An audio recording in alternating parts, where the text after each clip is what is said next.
hörmətli izləyicilər. Daha bir işlə sizi maarifləndirmək istəyirəm. Söhbət ventilyasiya olunan fasad, keramogranit, yəni keramogranitlə karkas üzərinə vurulan fasadların necə işlənməsindən gedir.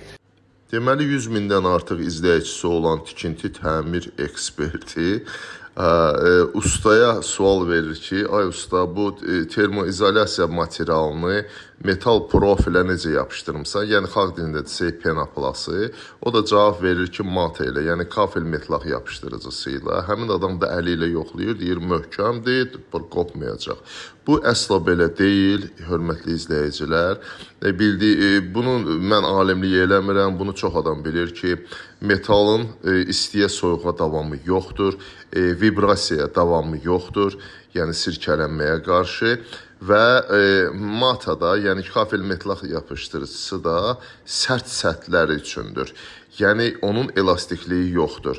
Ona görə də bu material qışda vurulubsa yayı keçirməyəcək, yayda vurulubsa həmin qışı keçirməyəcək. Onda yaxşı halda çatlar əmələ gələcək, pis halda isə qopub düşəcək.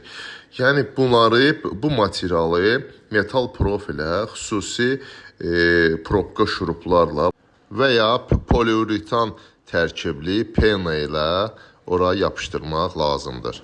Yəni bu işi gördürən ev sahibinə deyirəm ki, qardaş, sizin nəzarətinizə daha bir nəzarət lazımdır. Yəni buna böyük savad lazım deyil. Bir də ki, bilirsiniz necədir, bu insanlar artıq tələbə hazırlayırlar, yəni bunların ağlı başlı, dərs keçirlər. Bir balaca maariflənib, ondan sonra tədris eləmək lazımdır, həmkarlarıma məsləhət görürəm. Tezliklə hamısı məni blok atacaqlar. Sağ olun, gələn görüşlərə dək.